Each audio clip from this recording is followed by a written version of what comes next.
Hi there. Tonight we're stepping back in time, way back, to a world where cobblestone streets met muddy paths, and the scent of wood smoke mingled with, well, other less pleasant medieval aromas. Imagine yourself, if you will, a young woman. In 14th century Europe, you're not a noblewoman with a retinue of servants, nor are you destined for the cloistered life of a nun, or for a swift marriage arranged by your family. No, tonight you are one of the unsung, often overlooked figures of the Middle Ages, a single woman. You might be working in the bustling city market, or perhaps tending a small garden plot in a quiet village, or even serving in a grand manor house. Your days are long, your hands are calloused, and your future, unlike that of your married sisters, is entirely your own to forge, or at least, as much as medieval society allowed. You probably won't survive this era for long without contracting something unpleasant. But don't worry, tonight's journey is much safer. So, before you get comfortable, take a moment to like the video and subscribe, but only if you genuinely enjoy what I do here. And as you settle in, perhaps tell me in the comments where you're listening from tonight and what time it is for you. Now, dim the lights, maybe turn on a fan for that soft background hum, and let's ease into tonight's journey together. Tonight, we're going to explore the multifaceted lives of medieval single women. When we typically think of medieval society, our minds often jump to knights in shining armor, ladies in towering castles, or perhaps humble peasants tilling the land. But a significant portion of the female population existed outside the traditional roles of wife and mother. These were women who, for a myriad of reasons, remained unmarried throughout their adult lives, or at least for substantial periods. Historians still argue whether the term spinster accurately reflects their status, as it often carries negative connotations that might not have been universally applied in the Middle Ages. The reality is far more nuanced and, frankly, quite fascinating. You see, for many women, marriage was the expected, almost inevitable, path. It was a social, economic, and familial contract, often arranged for practical reasons rather than romantic ones. But what if that path wasn't taken? What if a woman chose not to marry, or couldn't, or was simply overlooked by potential suitors? This isn't a story of regret or lament, but rather one of resilience, resourcefulness, and unexpected freedoms within the rigid confines of medieval society. For example, did you know that in some medieval towns, single women could own property and even run businesses, often with more legal autonomy than their married counterparts? This isn't to say it was easy, far from it. Imagine trying to navigate a world without modern conveniences, where your entire livelihood depended on your own two hands, your wits, and perhaps a small network of trusted friends. You'd be facing constant challenges, from securing work to simply maintaining your reputation. But for those who managed it, a degree of independence, however modest, was certainly possible. One mainstream historical fact to grasp is that demographics played a crucial role.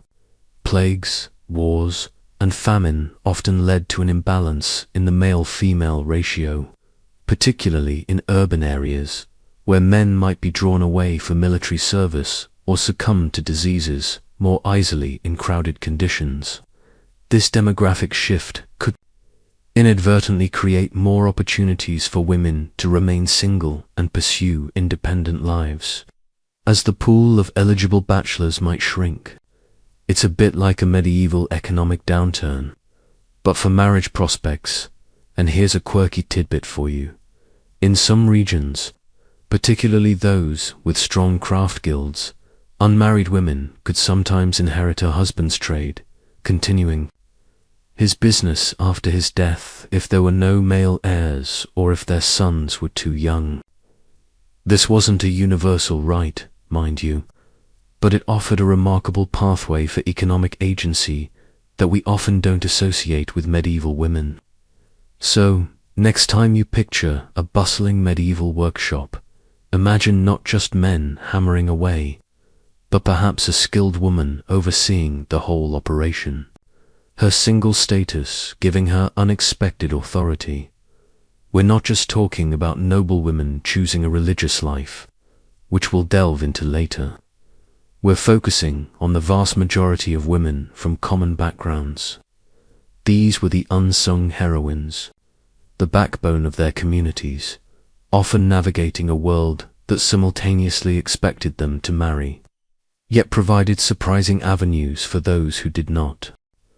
So, you're a woman in medieval Europe, and you find yourself single. But what exactly did that mean? It wasn't a one-size-fits-all label like it might be today. For some, it meant being a maiden, a young woman who simply hadn't married, yet perhaps awaiting a suitable match or saving up a dowry. This was often a temporary state, a period of transition before settling into married life. But for others, it was a more permanent condition, whether by choice, circumstance, or a twist of fate. Imagine for a moment you are Eleanor, a young woman in a bustling English market town in the 1300s. Your parents might be weavers, or perhaps bakers. From an early age, the expectation is often that you will marry. But what if there simply aren't enough eligible young men around? Perhaps a recent plague has decimated the male population, leaving a surplus of women. Or maybe your family is too poor to provide a dowry substantial enough to attract a good husband. In such cases, your single status could stretch indefinitely, not by choice, but by necessity.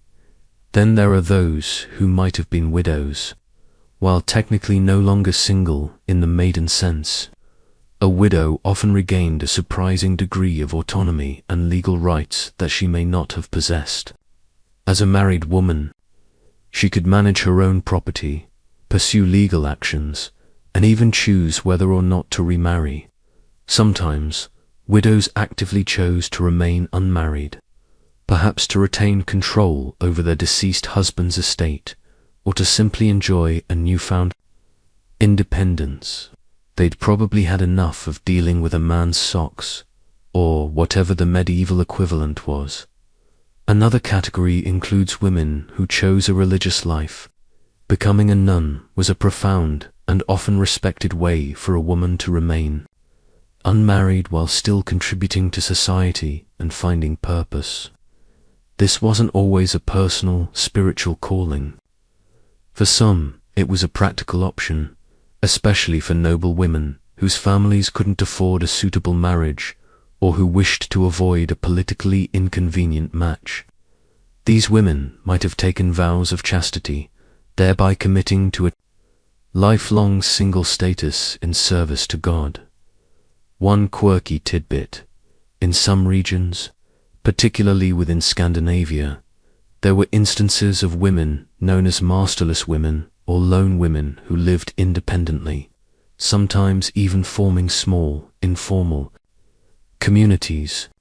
While rare and often viewed with suspicion by the wider patriarchal society, their existence suggests a degree of flexibility in how single life could be structured, even if it was at the fringes.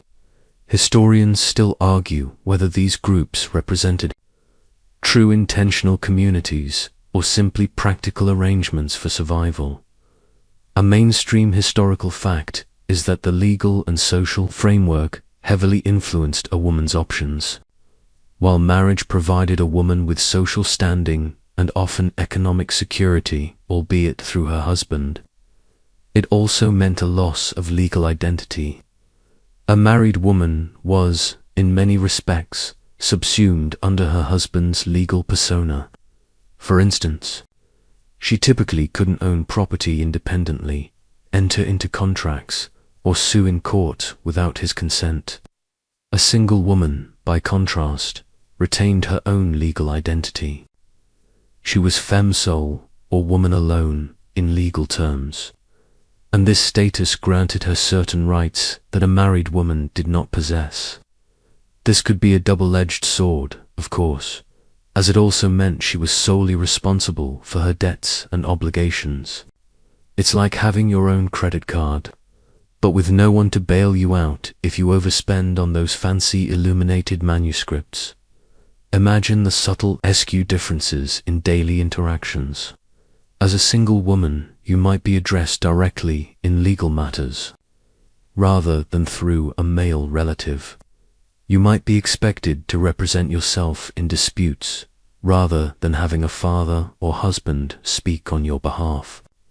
This afforded a kind of quiet power, a directness that married women often lacked. The reasons for a woman remaining single were incredibly varied, ranging from personal choice and family circumstances to broader demographic and economic shifts.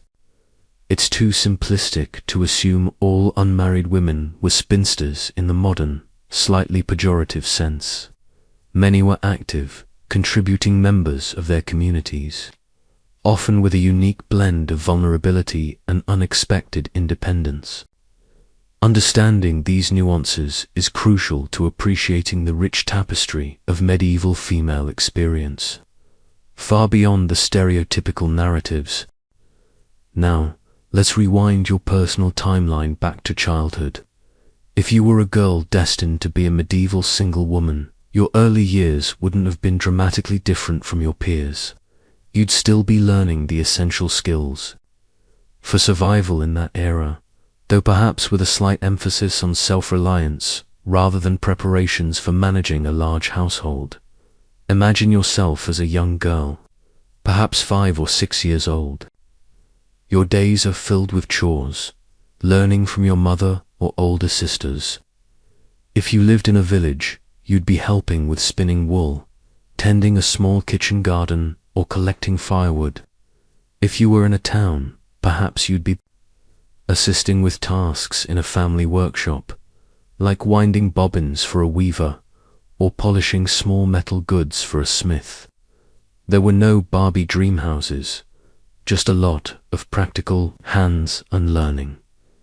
Education, as we understand it today, was largely informal and vocational for most medieval girls. Formal schooling was rare outside of noble or wealthy merchant families, or those destined for religious life. For you, as a commoner, your classroom was the home, the field, or the workshop. You'd learn arithmetic through counting market goods, reading through devotional texts, if you were fortunate enough to have access to them, and writing through practical necessity, like keeping household accounts. Historians still argue whether literacy rates for women, particularly single women, were higher in urban areas due to increased opportunities for trade and commerce. As you transitioned into adolescence, say around 12 to 15 years old, the path for your married peers would diverge. They'd be preparing for betrothal and marriage, focusing on managing a future household and bearing children. For you, the single woman, the focus might shift more towards developing a marketable skill or securing a position that could sustain you independently. One mainstream historical fact is that childhoods were generally shorter and more work-intensive in the Middle Ages compared to modern times. Children were considered small adults much earlier, expected to contribute to the family's labor pool. So, your formative years would involve practical training for your likely future role, whether that was within a family unit or, for you, as an independent worker, a quirky tidbit sometimes. Young girls who showed particular academic aptitude or whose families simply couldn't afford a dowry might be sent to a local convent for an education, even if they weren't necessarily committed to taking vows later. It was a kind of medieval boarding school, offering literacy and sometimes even advanced theological knowledge. This could open doors, even if you later chose not to become a nun, as literacy was a valuable skill for managing accounts or working in certain trades. It's like going to college just for the buffet, then deciding you don't want to join the actual profession. You might learn to weave fine cloth, spin thread, brew ale, bake bread, or even assist in more specialized crafts like dyeing fabric or preparing medicinal herbs. These skills were your insurance policy, your ticket to self-sufficiency. Your parents, even if they hoped for your marriage, would also want to ensure you could support yourself should matrimony not come calling. This pragmatic approach was essential in a society with few safety nets. Think about the sheer variety of tasks you'd become proficient in: identifying edible plants, preserving food for winter, mending clothes, perhaps even basic animal husbandry if you lived in a rural setting. Every skill learned was another small step towards independence. While your married friends might be focusing on homemaking, your education might subtly lean towards what we'd call today vocational training. This early groundwork was crucial, shaping your capabilities and offering you a wider range of options, however limited, as you grew into adulthood. As you transition from adolescence into womanhood, the path for a medieval single woman often led outside the immediate family home in search of work. Unlike many of your married counterparts, whose primary domain was the domestic sphere, your livelihood depended on finding employment that could sustain you. This meant a surprising variety of occupations, often demanding skill, resilience, and a good deal of physical labor. Imagine stepping out into the bustling medieval town square, perhaps in a place like Paris or London, or a smaller market town. The air is thick with the scent of baking bread, horse dung, and freshly cut timber. You're not just looking for a job. You're looking for a means to live, to put food on your table, and perhaps a roof over your head that isn't shared with an ever-growing family. 1. Mainstream. Historical fact is that domestic service was a remarkably common occupation for single women. You might find employment in the household of a wealthier merchant, a noble family, or even a prosperous peasant. This could involve a wide array of duties: cooking, cleaning, spinning, weaving, nursing children, or tending to the livestock. It wasn't glamorous, and the hours were long, often from dawn until dusk, but it provided room, board, and often a small wage. Think of it as the medieval version of an all-inclusive resort, but with significantly more scrubbing. However, your options weren't limited to scrubbing pots. Many single women found work in agricultural labor. If you lived in the countryside, you'd be involved in every stage of the farming year: sowing seeds, weeding fields, harvesting crops, milking cows, and processing foodstuffs. This was grueling work, dependent on the whims of the weather and the generosity of the landowner, but it was essential for survival. Here's a quirky tidbit: some single women became brewsters, responsible for brewing ale or beer, which was a staple of the medieval diet, often safer to drink than water. This wasn't just a domestic chore. It could be a significant commercial enterprise. Imagine you, a single woman, running your own small brewery, your reputation based on the quality of your brew. You'd be a respected figure, a vital part of the local economy, supplying inns and households alike. It's like being the most popular coffee shop owner in town, but your product has a bit more kick. Historians still argue whether brewsters often faced gender discrimination in guild membership, or if their trade was seen as distinct. Beyond these common roles, opportunities arose in what we might call service industries. You could work as a laundress, washing clothes in the nearest river, a tiring and cold task. Or perhaps you'd be a chandler, making and selling candles, a necessity for light in every home. Some women became wet nurses, breastfeeding the children of wealthier families, a critical service that allowed noble women to recover more quickly from childbirth, or freed them for other duties. The important thing to remember is that these jobs weren't just fillers until marriage. For many single women, these were lifelong careers, providing a degree of independence and contributing significantly to the medieval economy. You weren't just surviving, you were actively participating, earning your own way, and carving out a unique place in a society that often tried to define women solely by their marital status. You were, in essence, a medieval career woman, albeit one without a fancy office or a 401k plan. Beyond the more common roles of domestic service or agricultural labor, medieval single women, particularly those living in towns, often carved out niches in skilled trades and even managed to participate in the burgeoning guild system.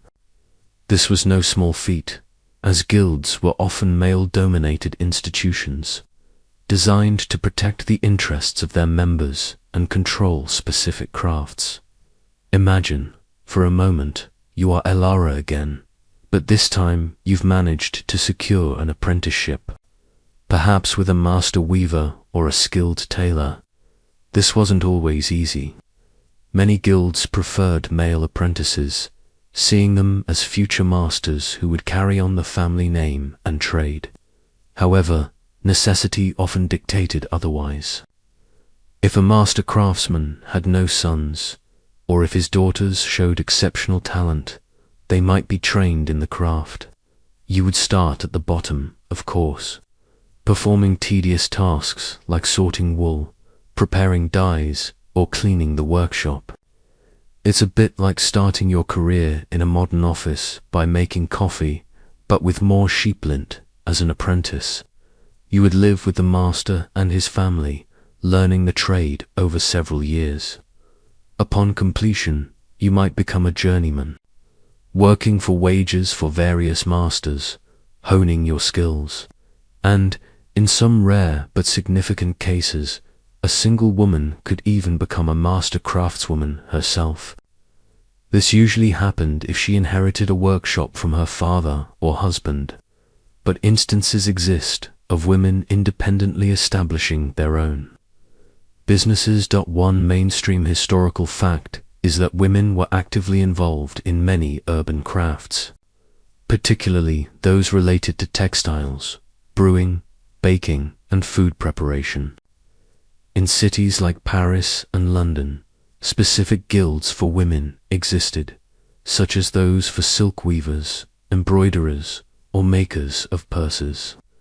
These guilds provided a formal structure for training, quality control, and economic protection for their female members. You weren't just a lone operator. You were part of a regulated industry, a quirky tidbit in some medieval cities. Unmarried women who owned property or ran businesses were sometimes required to pay taxes or fees directly to the city authorities, a sign of their recognized economic independence. This direct taxation could mean they had a clearer legal identity than their married counterparts, who were often assessed as part of their husband's household. So, you might have the delightful experience of arguing with a grumpy tax collector. Just like today, historians still argue whether these taxes conferred additional rights, or were simply another burden on single women.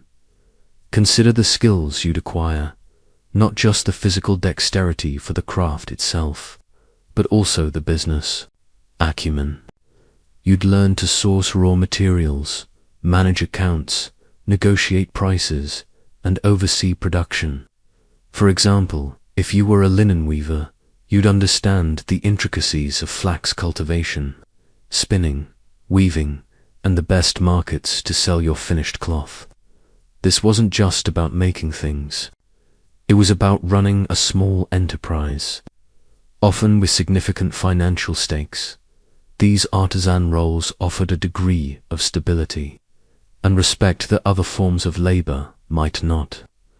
Being a skilled craftswoman meant you had a valuable trade, something tangible to offer society. You could take pride in your work, knowing that your creations were used and valued by your community. While medieval society often emphasized domesticity for women, the economic realities of urban life created opportunities for single women to become indispensable parts of the skilled workforce, demonstrating remarkable agency and resilience. With skills honed and perhaps a small amount of capital saved, many medieval single women ventured into the marketplace, becoming vital players in the daily commerce of towns and villages. This wasn't just about selling a few eggs. It was about active participation in the economic life of their communities, often with surprising entrepreneurial spirit. Imagine the bustling scene, wagons rattling over cobblestones, the cries of vendors, the aroma of spices, and the constant murmur of negotiation. You, a single woman, might be setting up your stall at the weekly market. Perhaps you've brought fresh produce from a small garden plot you tend, or maybe loaves of bread you've baked in a communal oven. You could even be selling textiles you've spun and woven yourself, or perhaps even small manufactured goods. It's a bit like running your own Etsy shop, but without the benefit of Wi-Fi or global shipping. One mainstream historical fact is that women dominated certain sectors of the marketplace. In many medieval towns, women were the primary vendors of foodstuffs like bread, ale, milk, cheese, and vegetables. They also frequently sold poultry, eggs, and small livestock. This was often seen as an extension of their traditional domestic roles, but in a commercial context. So, while men might control the wholesale trade of grain or wool, women often handled the retail side, interacting directly with customers. A quirky tidbit: some medieval market women developed quite a reputation for their shrewd bargaining skills, even earning nicknames that reflected their tenacity. There are records of market scolds or regulators, often women themselves, who would enforce fair prices and prevent hoarding. Though sometimes these labels were applied to simply assertive businesswomen, it's almost as if medieval society wasn't entirely comfortable with women who were good at making money.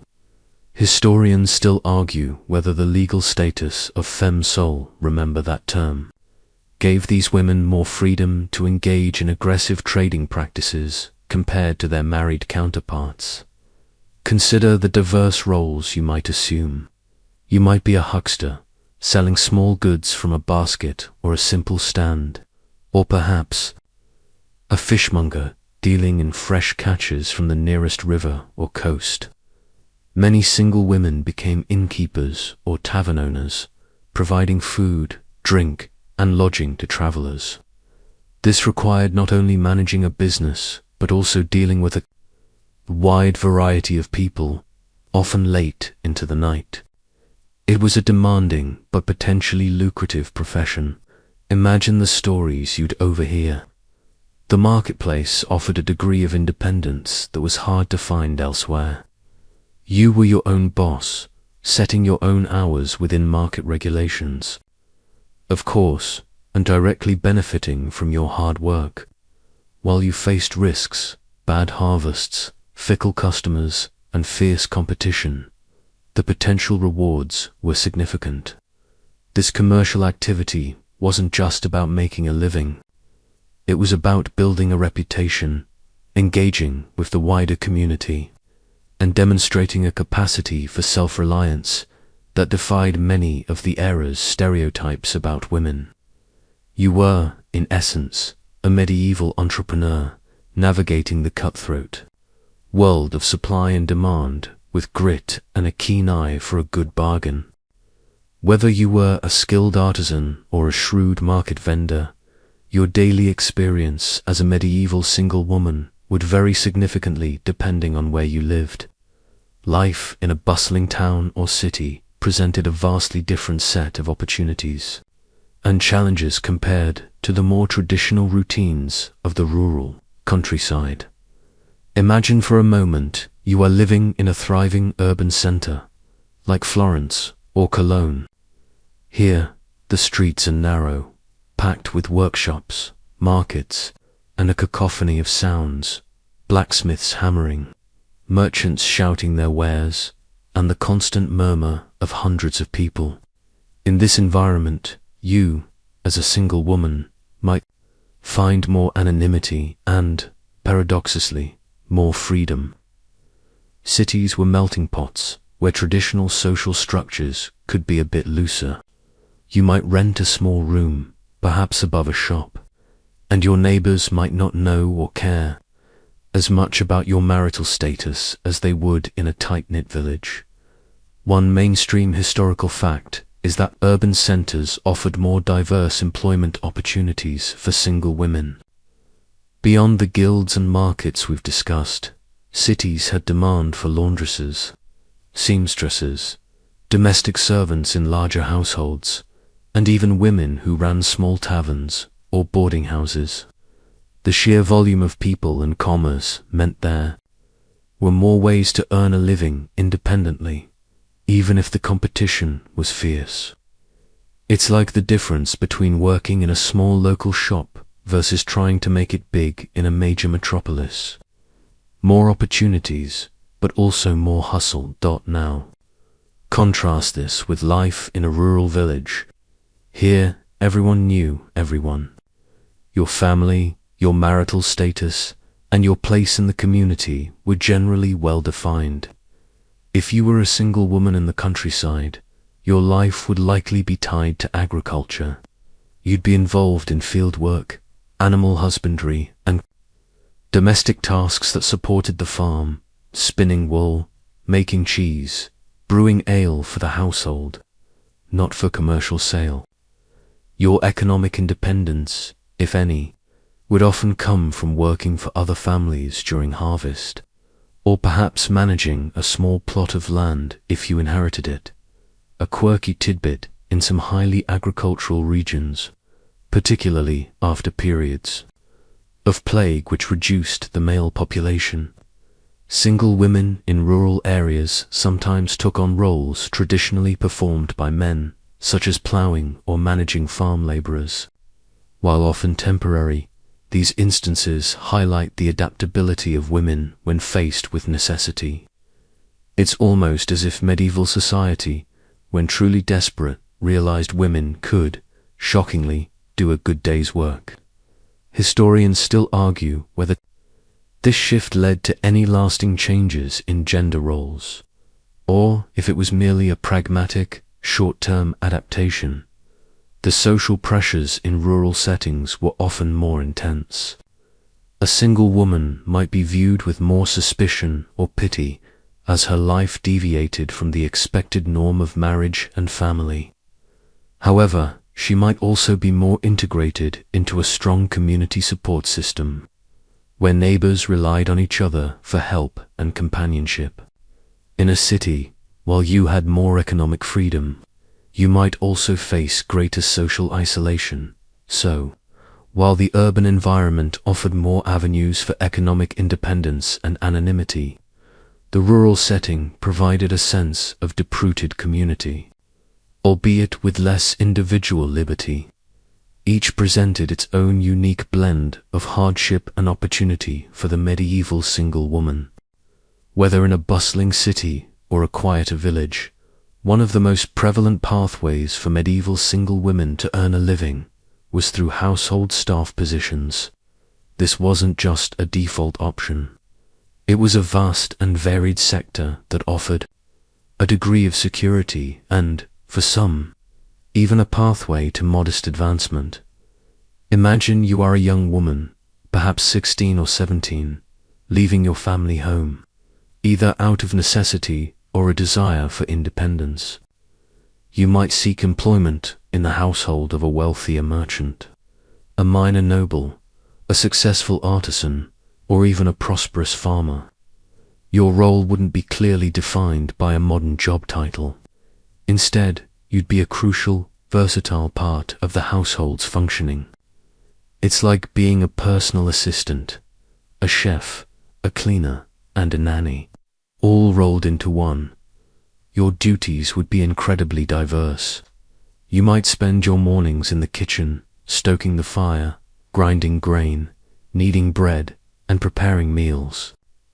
For the entire household, remember that mention of a bland Viking diet.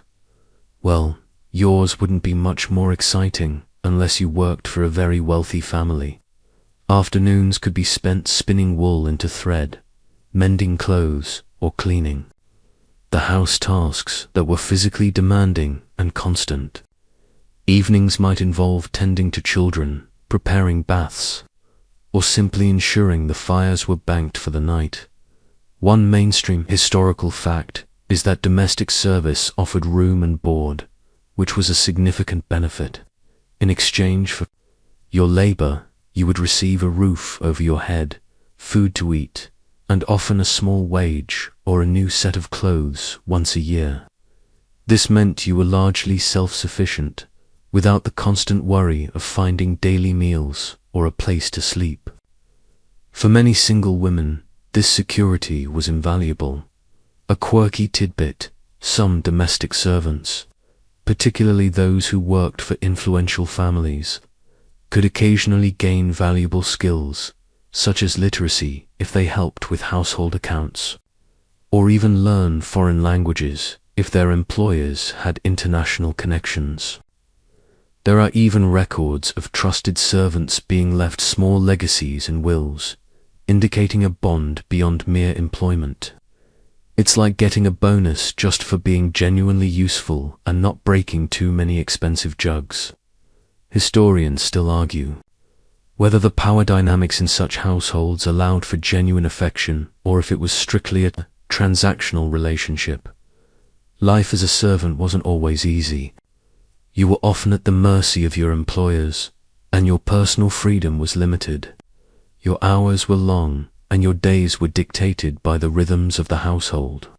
However, it also provided a social structure and a community. You might work alongside other servants, forming bonds of camaraderie and mutual support. In larger households, there could be a hierarchy among servants, offering a ladder of progression, from a scullery maid to a head cook or housekeeper.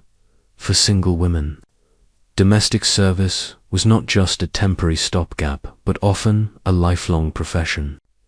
It allowed them to earn a living independently, gain practical skills, and contribute to the economy without necessarily marrying. It was a testament to their resilience and adaptability, navigating a world that offered few formal career paths for women. While many single women in medieval society found their livelihoods in secular roles, for others, the path of the church offered a profound and respected alternative. Religious life, becoming a nun, was not merely an act of piety.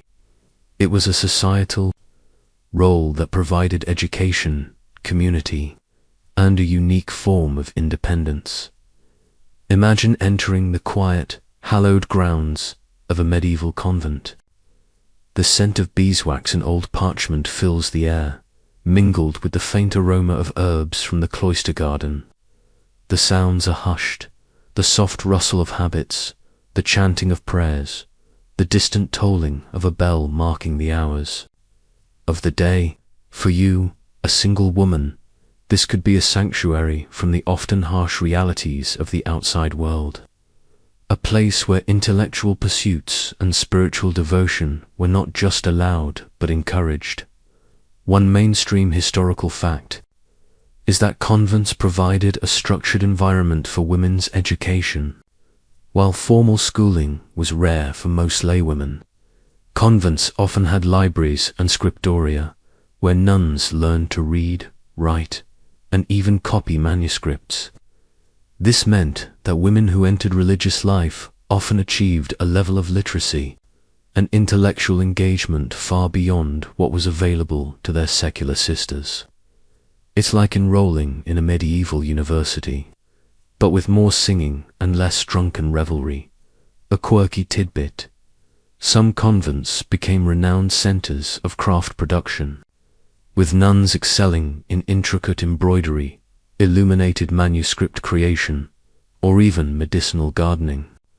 The products of their labor were often highly sought after, providing an economic base for the convent and allowing the women within to exercise considerable skill and creativity. So, while you might have taken a vow of poverty, you could still be contributing to the medieval equivalent of a luxury goods industry. Historians still argue whether the financial independence gained from such enterprises allowed convents to resist male ecclesiastical control more effectively. Life in a convent was far from idle.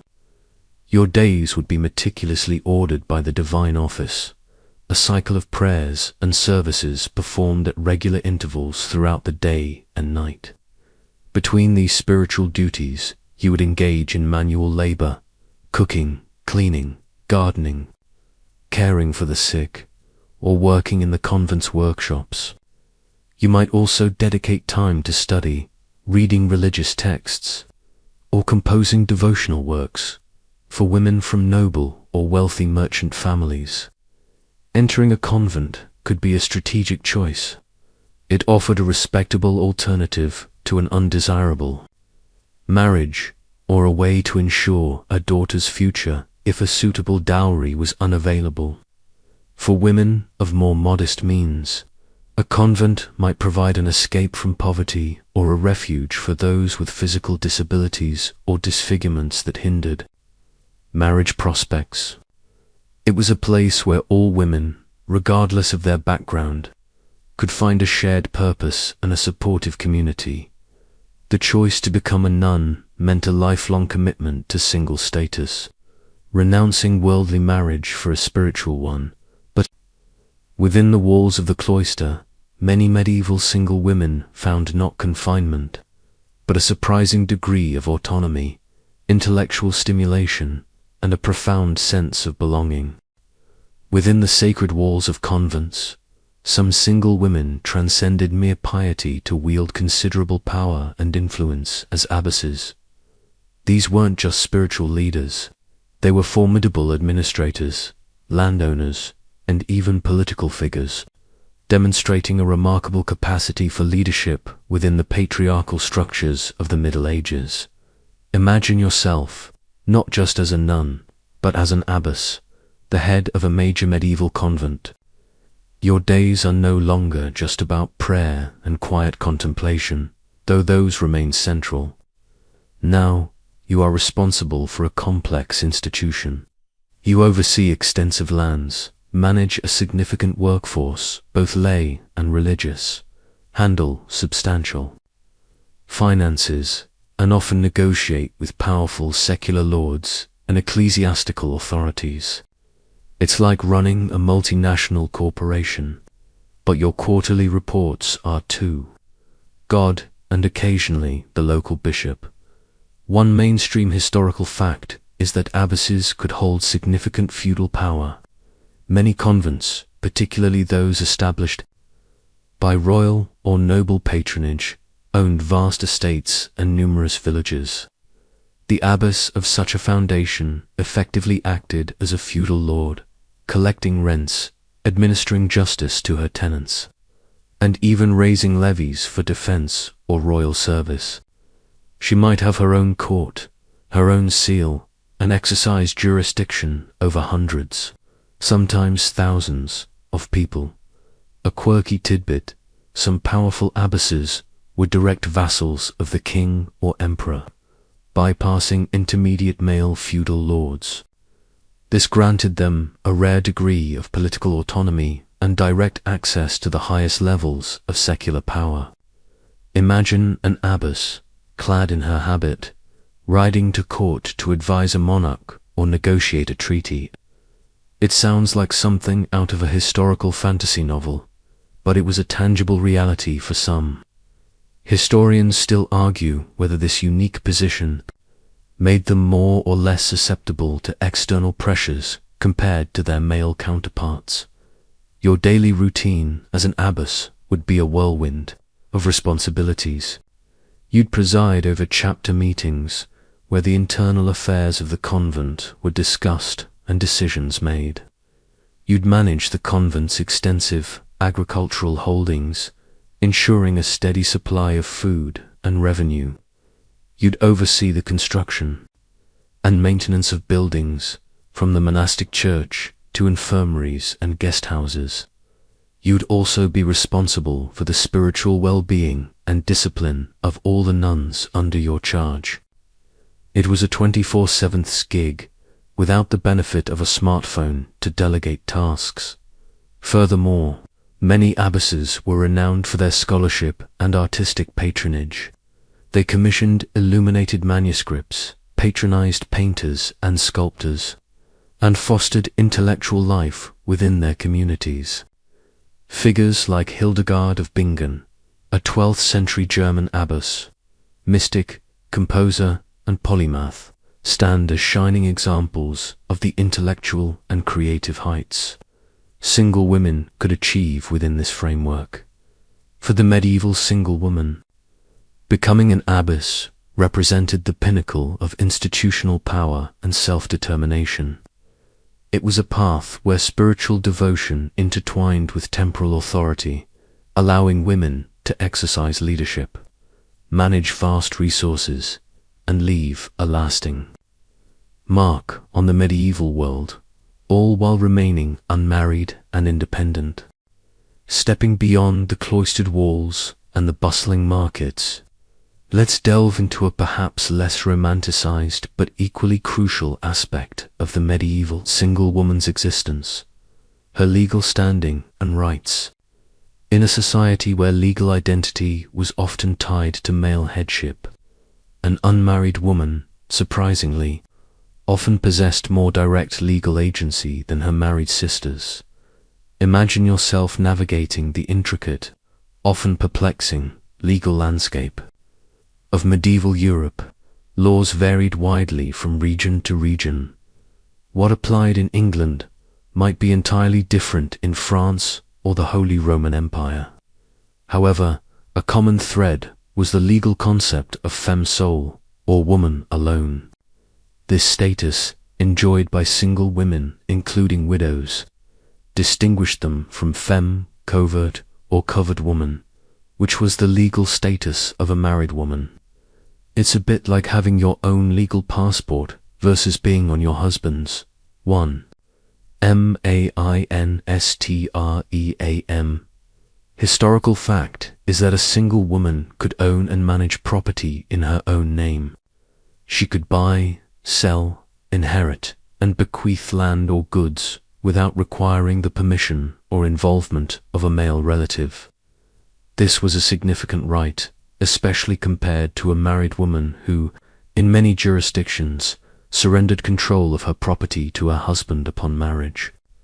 So, if your distant aunt left you a small cottage and a cow, you, as a femme sole, could actually manage them directly. A quirky tidbit: in some urban areas, single women could stand as independent witnesses in court cases or even initiate legal proceedings in their own right. Imagine yourself, perhaps unjustly accused of selling watered-down ale, standing before a local magistrate and defending your reputation directly, rather than having to rely on a male guardian to speak for you. This direct access to the legal system, however daunting, underscores a unique aspect of their autonomy. Historians still argue whether the legal theory of femme sole truly translated into practical equality in all court settings. Conversely, this legal independence also meant responsibility. If you, a single woman, incurred debts, you were solely liable for them. If you broke a contract, you faced the consequences directly. There was no husband to shield you from legal repercussions, which meant that while you had freedom, you also bore the full weight of your actions. It's like being an independent contractor. You reap the rewards, but you also shoulder all the risks. The degree of legal autonomy enjoyed by single women varied greatly depending on their social class and location. A noble single woman might have far more practical power due to her wealth and connections than a peasant single woman. However, even for the latter, the principle of direct legal responsibility and property rights remained. This legal framework meant that for a medieval single woman, her path often involved a direct engagement with the legal system. She was, in many ways, an independent legal entity, a stark contrast to the marital status that covered a woman under her husband's persona. This often overlooked detail provides a fascinating glimpse into the quiet strengths and responsibilities that came with being unmarried in the Middle Ages. Building on the discussion of legal standing, the ability to manage property and inheritance was a cornerstone of a medieval single woman's independence. While society often pushed women towards marriage as their primary means of economic security, for those who remained unmarried, direct control over assets was a powerful tool for self-sufficiency. Imagine you are a single woman whose father has recently passed away. In many regions, you, as his unmarried daughter, might have a right to inherit property, whether it be land, goods, or even a trade. This wasn't always a straightforward process, as male heirs often took precedence, but it was far from impossible.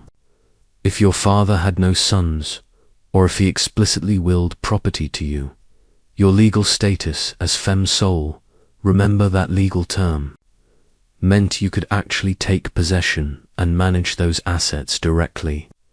You wouldn't need a brother or uncle to sign off on your decisions. It's like being left a small business and actually being allowed to run it yourself without a mandatory male co-CEO. One mainstream historical fact is that daughters, especially in the absence of male heirs, often inherited movable goods and personal property.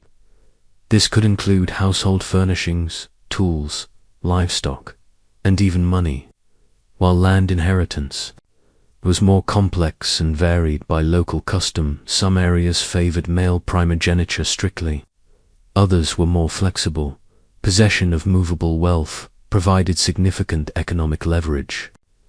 Imagine the quiet satisfaction of owning your own spinning wheel, or even a cow, knowing it was entirely yours to use or sell. A quirky tidbit: some women who remained unmarried intentionally chose to, or were encouraged to, become guardians for their younger siblings or nieces and nephews, which often came with the management of the children's inherited property. This gave them a significant role in family affairs and practical experience in estate management. It's a bit like being a medieval trust fund manager, but for tiny humans. Historians still argue whether this responsibility was truly empowering, or simply another burden placed upon unmarried women. Consider the practical implications. If you inherited a small plot of land, you could cultivate it, sell its produce, and keep the profits. If you inherited a workshop and tools, you could continue the family trade, perhaps even expanding it. This direct control over resources meant you had a tangible means of support, rather than being dependent on a husband's income or a brother's generosity. However, managing property in the Middle Ages came with its own set of challenges. You'd be responsible for paying taxes, performing feudal duties associated with land, and defending your property rights in court, if necessary. There were no property managers or automated billing systems. It was all on you. This required a certain level of shrewdness, literacy for managing accounts, and courage to navigate legal disputes. The ability to hold and manage property was a powerful expression of economic independence for the medieval single woman.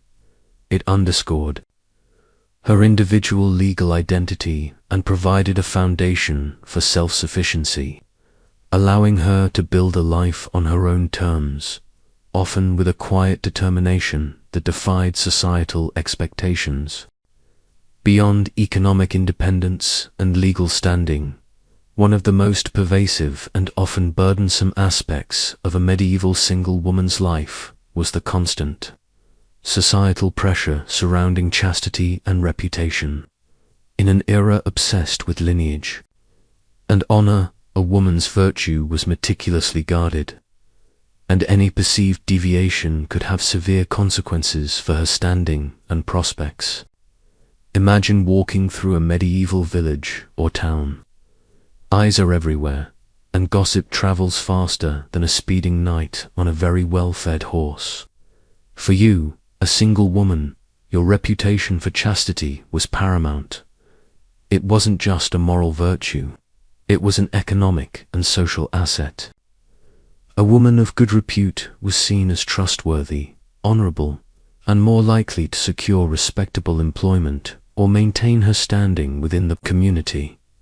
One mainstream historical fact is that virginity before marriage was highly prized, and for single women, maintaining this status was crucial. For a maiden, it ensured her eligibility for marriage and protected her family's honor. For women who chose a lifelong single status, like nuns, chastity was a sacred vow, a spiritual commitment that defined their entire existence.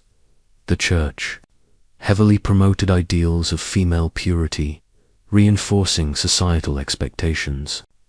A quirky tidbit: in some medieval communities, particularly in rural areas, there were informal morality plays or public shaming rituals for women and sometimes men who were perceived to have violated sexual norms. While these were rarely official legal punishments, the social ostracism and damage to one's reputation could be devastating. It's like being perpetually under the gaze of a very judgmental neighborhood watch, but with fewer actual watchers. Historians still argue whether these shaming practices were more about controlling women's sexuality or about maintaining social order in close-knit communities. Consider the constant vigilance required. Your interactions with men would be scrutinized. Unchaperoned meetings, too much laughter, or even a perceived flirtation could lead to whispers and speculation. For working women, especially those in taverns or public markets, this was a tightrope walk. You needed to be assertive and confident to do business, but not so much that you were perceived as loose or unchaste. It was a delicate balance, a constant performance of respectability. The consequences of a damaged reputation could range from difficulty finding employment to social exclusion. An illegitimate pregnancy, for example, would bring immense shame and hardship, often forcing a woman into desperate circumstances, while punishments for men in such situations were often less severe. The burden of societal judgment fell disproportionately on the woman. For the medieval single woman, maintaining her reputation for chastity was a lifelong endeavor, a form of self-preservation in a world that judged female worth often by this single criterion. It shaped her choices, influenced her interactions, and underscored the ever-present pressures of a society keen to regulate female behavior. It was a heavy burden, but one many single women bore with quiet dignity and strategic caution. Despite the rigid societal expectations and the constant pressures of reputation, medieval single women were not isolated islands. They actively participated in rich social lives and networks, forming bonds of friendship, kinship, and community, support that were essential for their well-being and survival. Imagine your life as a single woman in a medieval town. After a long day of work, Whether you were spinning thread or selling wares in the market, you wouldn't simply retreat into solitary confinement. Human connection was vital. You might gather with other women at the communal well, sharing news and gossip as you drew water. Or perhaps you'd meet at the local bakehouse, waiting for your bread to cook, exchanging recipes and stories. These seemingly mundane interactions were the threads that wove the fabric of your social existence. One mainstream historical fact is that kinship networks remained crucial for single women, even if they lived independently.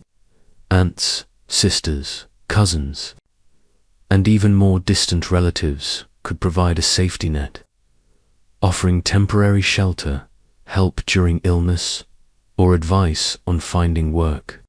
While you might not be under your father's direct roof, his family's reputation and connections could still open doors or provide a crucial lifeline. It's like having a sprawling extended family group chat, but without the annoying notifications or endless cat videos. A quirky tidbit: in some urban areas, single women would form informal households or shared living arrangements, pooling their resources to afford rent or even establish small businesses together. These could be groups of friends, fellow artisans, or even older widows taking in younger unmarried women. This practical approach to cohabitation offered mutual support and companionship, a kind of medieval roommate situation without the arguments over whose turn it was to clean the privy. Historians still argue whether these arrangements were primarily economic or also reflected a desire for female solidarity. Consider your Sundays and feast days. These were opportunities for social interaction beyond daily work. You might attend church services, which were not just spiritual events, but also major social gatherings. Afterwards, you might participate in community festivals, dances, or local celebrations. These events provided a chance to relax, meet people, and feel a part of something larger. You might even find yourself enjoying a good, old-fashioned medieval fair, complete with jesters and perhaps a piting contest, though likely more refined than that. Friendships with other women were particularly vital. They understood the unique challenges of navigating a world often geared towards married couples. These bonds offered emotional support, practical advice, and sometimes even financial assistance. You might share skills, help each other with tasks, or simply offer a listening ear after a difficult day. In a time before therapists and self-help books, these female networks were essential for mental and emotional well-being. So, while the medieval single woman might have faced unique societal pressures, she was far from isolated. Her life was enriched by a complex web of social connections, from family ties to community gatherings and the deep bonds of female friendship, all essential for navigating her independent path. Following on from the importance of social networks, let's zoom in on the particularly vital aspect of friendships and support systems among medieval single women. In a world with few formal safety nets, these informal bonds were not just comforting. They were often crucial for survival, emotional resilience, and even professional advancement. Imagine a chilly evening in a medieval town. You've just finished a long day of weaving. Instead of retiring to a silent room, you might head to the hearth of a trusted friend, perhaps another single woman who works as a laundress or a baker. The air is warm, the stew is simmering, and for a few precious hours, you can let your guard down. You share stories of your day, perhaps commiserate over a particularly difficult customer, or share tips on finding the cheapest wool. It's like your own personal medieval support group, complete with home-cooked meals. One mainstream historical fact is that Female friendships were explicitly recognized and valued in medieval society, particularly within religious communities, but also among laywomen. Letters and historical accounts occasionally reveal deep bonds between women, offering each other emotional solace, practical assistance, and spiritual guidance. These were not just casual acquaintances, but often lifelong confidants. A quirky tidbit: some women's guilds, beyond their professional functions, also served as social clubs and mutual aid societies. Members might contribute to a common fund that could be used to help a fellow sister who fell ill, or to provide a small dowry for a member's daughter. These organizations offered a formal structure for female solidarity, extending beyond mere friendship into a practical support system. It's like a medieval benevolent society, but with better networking opportunities. Historians still argue whether the primary motivation for these guilds was economic protection or social connection. Consider the practical assistance these friendships offered.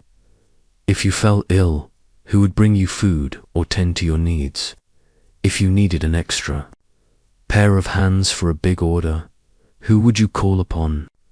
Your network of friends, particularly other single women who understood your circumstances, would often be your first recourse. They might offer temporary lodging, lend small sums of money, or even help you find new work opportunities. This reciprocal system of aid was the backbone of daily life for many. Beyond the practical, there was immense emotional support. In a society that often viewed unmarried women with suspicion or pity, finding others who shared similar experiences could be incredibly validating. You could discuss your hopes, your frustrations, and your quiet joys with someone who truly understood. These conversations provided a vital outlet, helping you navigate the societal pressures and often solitary aspects of your independent life. These deep, often unrecorded bonds of female friendship highlight the resilience and ingenuity of medieval single women. They actively built and maintained networks of support that allowed them to thrive, not just survive. In a world that often presented unique challenges to their autonomy and well-being, these were the quiet heroes of their own lives, finding strength and solidarity in each other.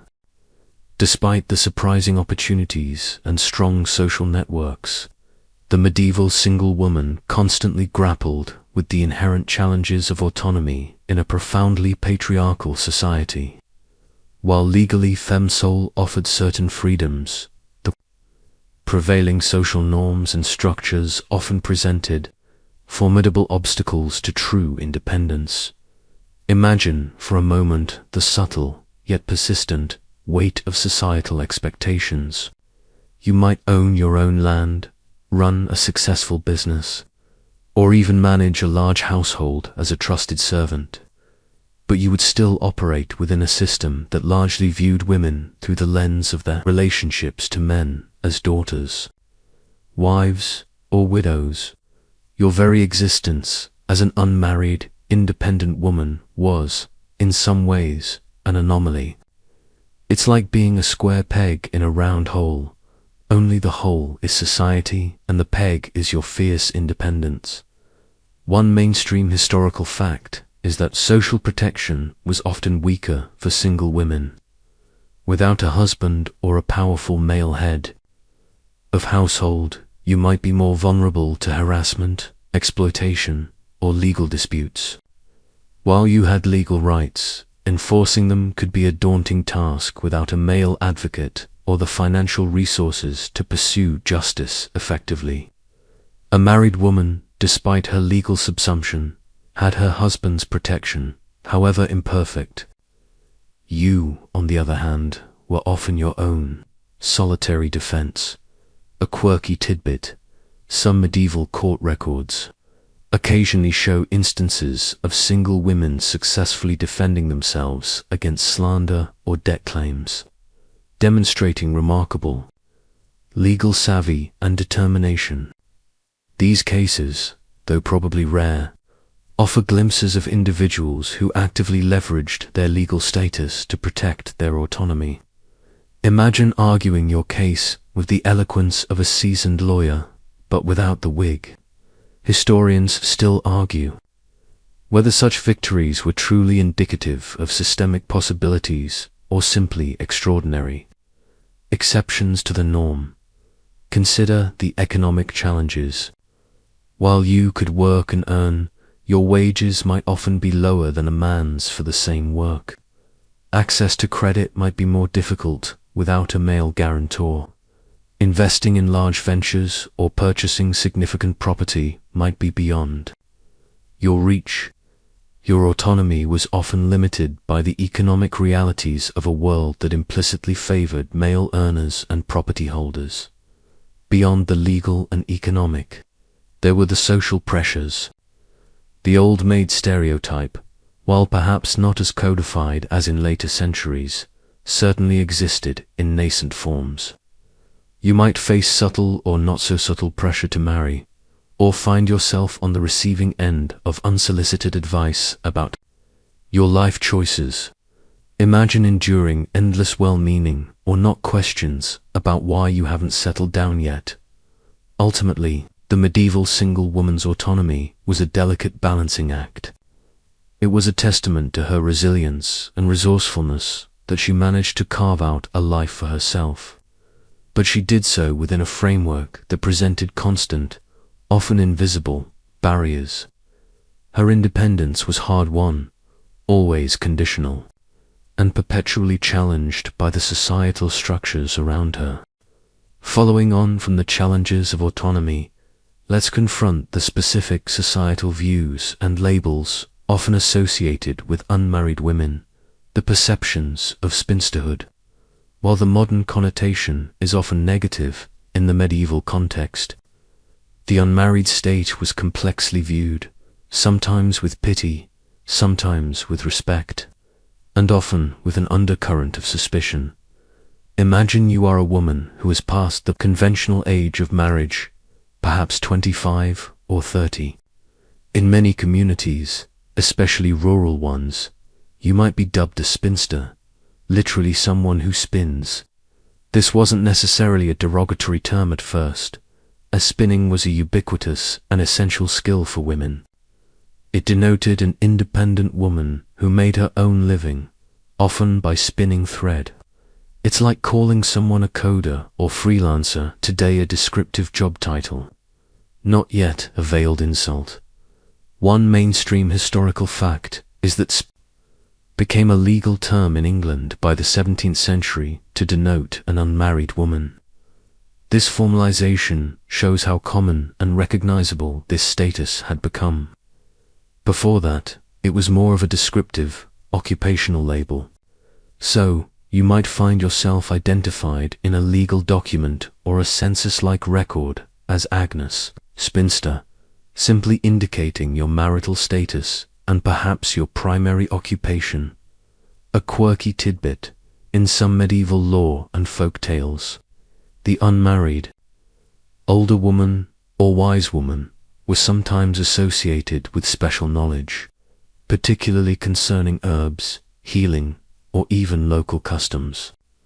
While this could lead to accusations of witchcraft, medieval society had a habit of doing that. It also suggests a reverence for accumulated wisdom and experience that sometimes came with age and an unattached status. Imagine being the village expert on all things herbal, dispensing advice and tinctures, perhaps with a knowing wink. Historians still argue whether this reflects a genuine respect for older, independent women, or was simply a way to categorize those who didn't fit neatly into traditional roles.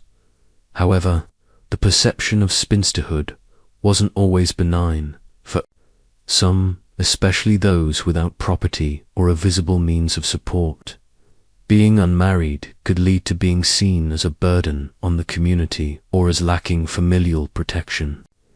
There could be an underlying pity, a sense that you had missed out on the expected path of marriage and motherhood. Conversely, a single woman who was economically successful, perhaps a wealthy merchant or an influential abbess, remember those formidable figures, would command respect regardless of her marital status.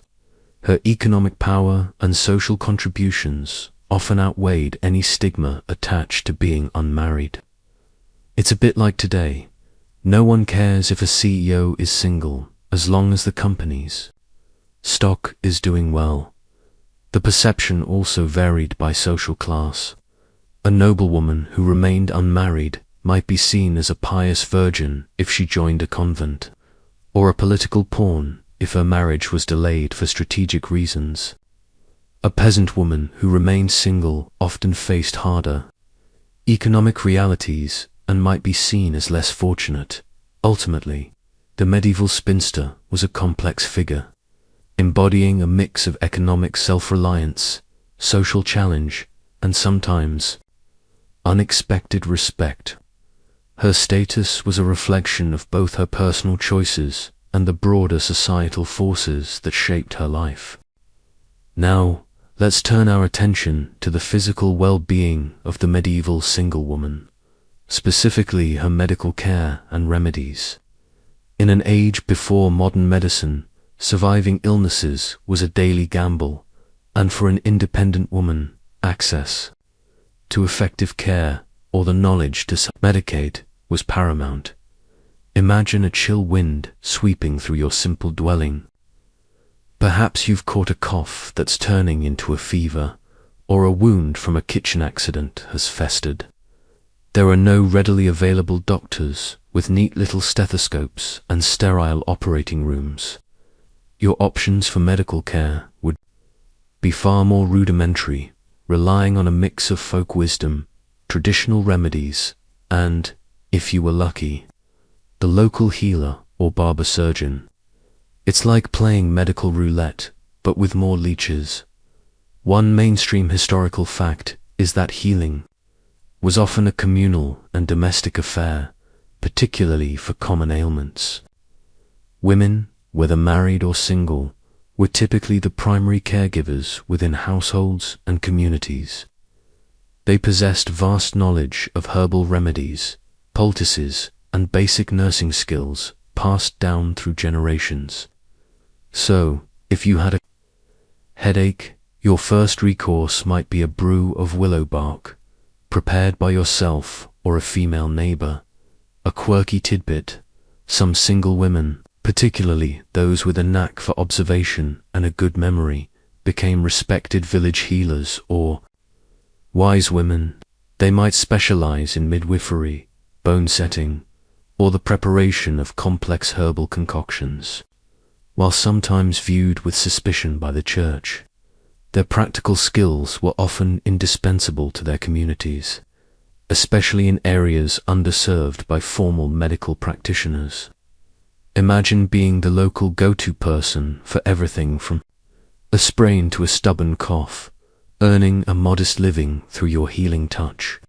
Historians still argue whether the accusations of witchcraft that sometimes befell these women were rooted in genuine fear of their power, or simply a way to control independent female knowledge.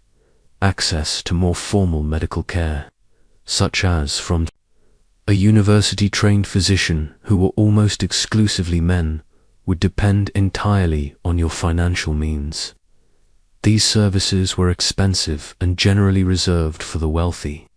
For you, a working single woman, a visit from such a doctor would be an extraordinary luxury, usually only considered in dire, life-threatening circumstances. Your everyday medical needs were met by those around you, or by your own diligent efforts. Consider the practical steps you'd take. For a minor cut, you might apply a compress soaked in wine to prevent infection, or a poultice of crushed plantain leaves. For digestive issues, a purgative herb might be used.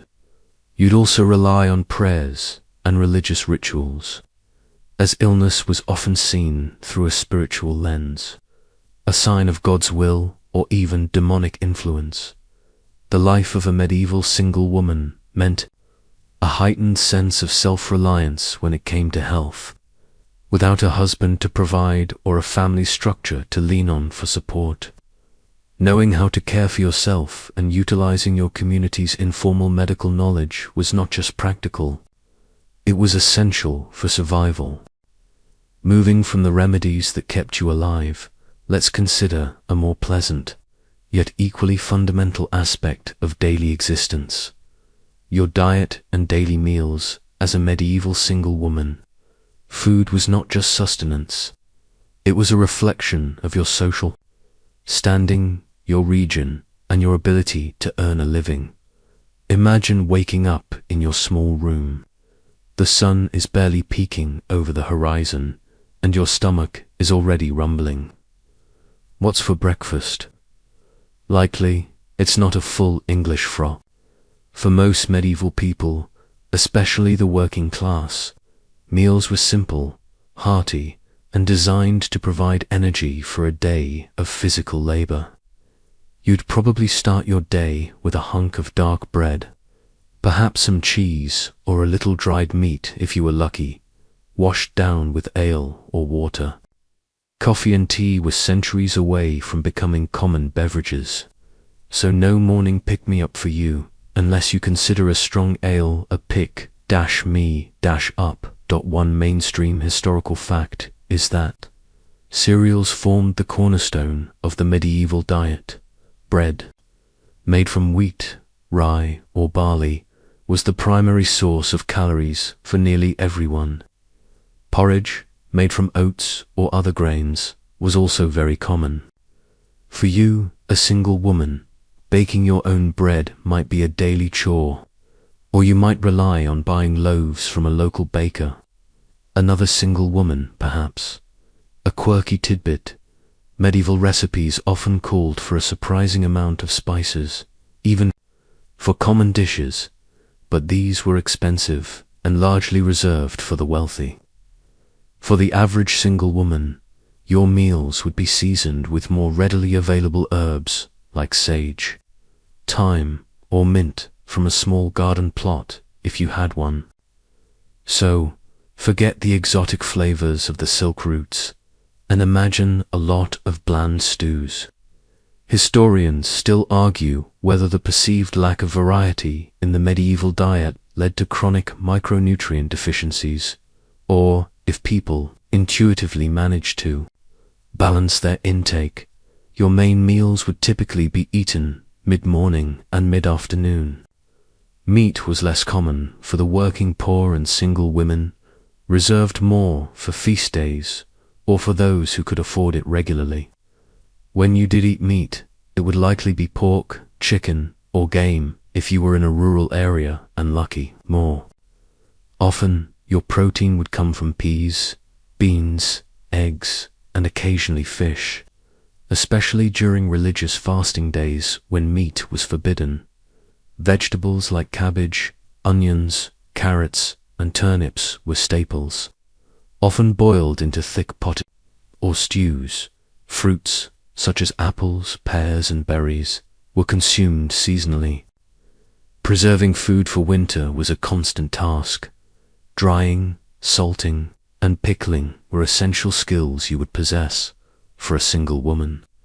Procuring food meant either growing it yourself if you had access to land, or earning enough money to buy it in the market.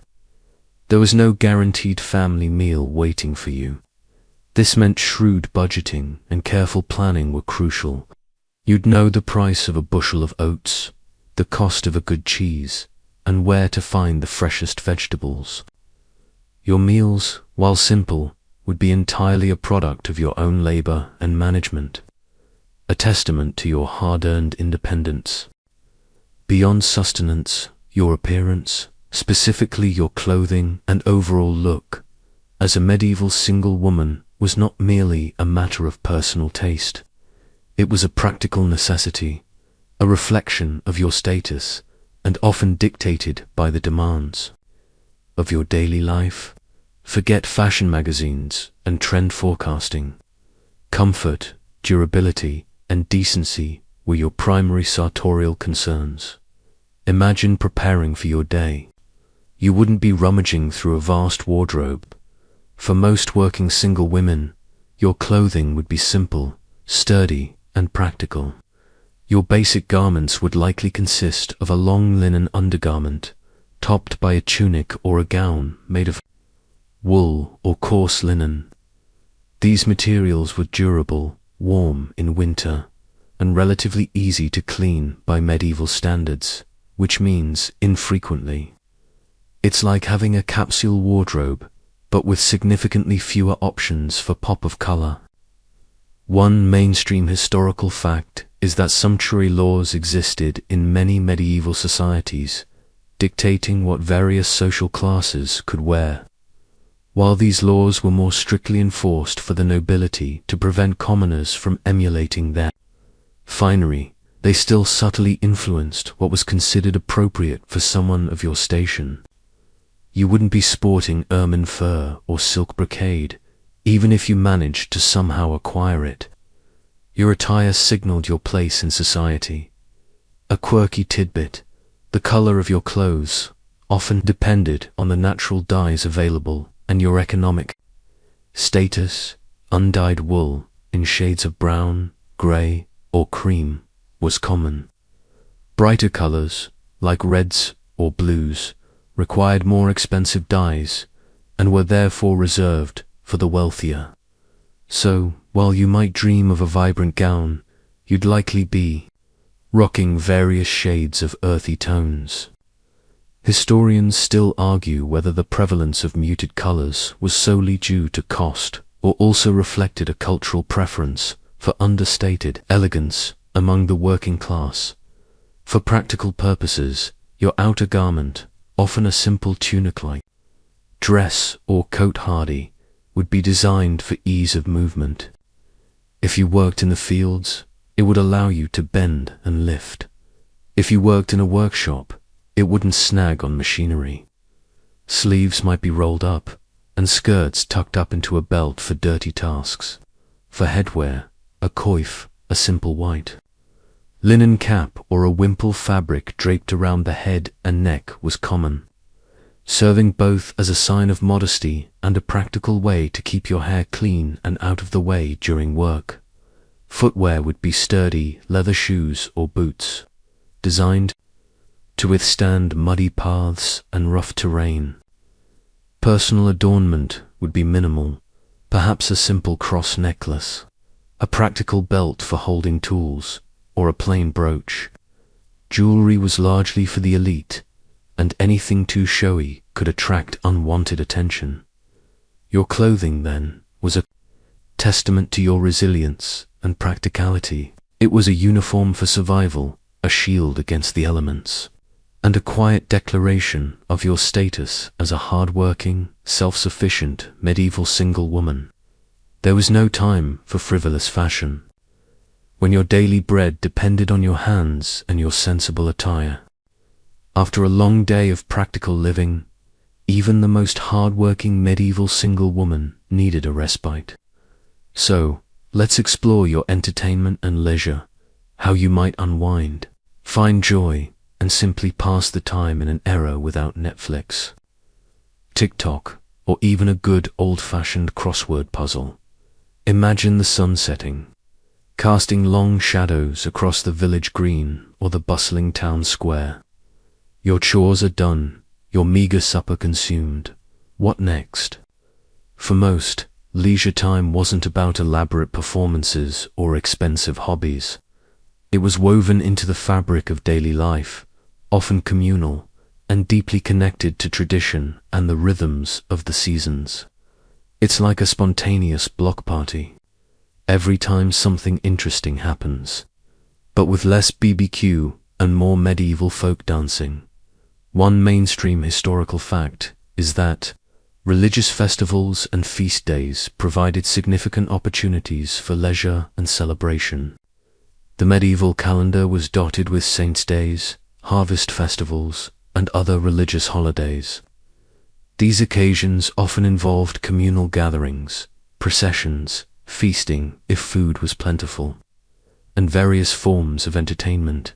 You might participate in singing, dancing, or watch impromptu plays based on biblical stories or morality tales. These were essentially your medieval long weekends. A quirky tidbit: storytelling was a hugely popular form of entertainment. Traveling minstrels, wandering scholars, or even talented local elders would recount epic poems, folk tales, and humorous anecdotes. Imagine gathering around a crackling fire, listening intently to a tale of heroic knights or mischievous fairies, transported to another world purely by the power of words. For a single woman, these stories offered escapism and a connection to a shared cultural heritage. Historians still argue whether the themes in these stories reinforced societal norms or sometimes offered subtle critiques of them. Beyond formal celebrations, much of your leisure would be informal and social. You might spend evenings conversing with friends or family, sharing gossip, playing simple board games like chess or dice, or engaging in riddles and rhymes. Music, often created collectively, was also a common pastime. Someone might play a lute or a pipe, and others would sing along. You wouldn't have Spotify, but you'd have live, local talent for those with a penchant for quieter pursuits. Activities like spinning or sewing could be both productive work and a form of meditative relaxation. While working with your hands, you might engage in quiet conversation or simply let your mind wander. For the very few who were literate, reading a devotional book or an illuminated manuscript perhaps borrowed from a convent library, if you were lucky, would be a rare and cherished luxury. Physical recreation was also part of the mix. Simple games like tag or hide-and-seek for children often extended to adults in a more boisterous form. Wrestling, archery, and other competitive sports might be enjoyed as spectators. And, of course, the ever-present practice of walking, whether for work or pleasure, offered its own quiet rhythm. So, while leisure time was often earned through hard labor, the medieval single woman found her moments of joy and relaxation in simple pleasures, shared company, and the enduring power of human connection. While we've explored the daily rhythms of life, it's also important to acknowledge the darker corners of medieval society. For the single woman, navigating the world meant a constant awareness of the potential for crime and punishment, whether as a victim, a witness, or, in unfortunate circumstances, as someone accused herself. Imagine the stark reality of medieval justice. There were no bright police lights, no forensic teams. Justice was often swift, public, and brutal. For you, a single woman without a husband's direct protection, you might be more vulnerable to petty theft, fraud, or even violence. Without a male advocate, seeking justice could be a daunting and expensive endeavor, often requiring you to represent yourself in local courts. It's like navigating a very high-stakes game of legal dodgeball, where the dodgeballs are actual legal consequences. One mainstream historical fact is that punishments were often publicly enacted and designed to deter others. Fines, public shaming like being put in the stocks or pillory, whipping, and even mutilation or execution were all possibilities, depending on the severity of the crime and local laws. For a woman, particularly one perceived as acting outside societal norms, the shame associated with public punishment could be especially devastating to her reputation. A quirky tidbit: some medieval court records occasionally reveal single women acting as informers or even bounty hunters, leveraging their independent status to identify criminals or report illicit activities for a reward. While this might seem daring, it was also a risky way to earn money, putting them in potentially dangerous situations. Imagine being a medieval detective, but your badge is just a really stern look. Historians still argue whether such roles were genuinely empowering or simply another desperate measure for survival for women on the margins. Consider the types of crimes you might encounter or be accused of. Petty theft, such as stealing food or firewood, was common, often driven by poverty. Disputes over property, debts, or business dealings could lead to accusations of fraud or breach of contract. For women, accusations of scolding, publicly nagging, or gossiping excessively, or even witchcraft, as we briefly touched upon before, could lead to severe social ostracism and legal repercussions. Particularly if you were an independent woman who didn't conform, legal proceedings were often informal in local courts, relying on witness testimony and oaths. If you were accused, your ability to gather witnesses, present a coherent defense, and navigate the intricacies of local custom was paramount. Wealth, social standing, and male connections often played a significant role in the outcome of cases, meaning a single woman often faced an uphill battle. The specter of crime and the harsh realities of medieval punishment underscore the constant precariousness of life for the medieval single woman. While possessing certain legal rights, she was also acutely aware of her vulnerability and the necessity of maintaining a spotless reputation to avoid the often brutal consequences of breaking the law.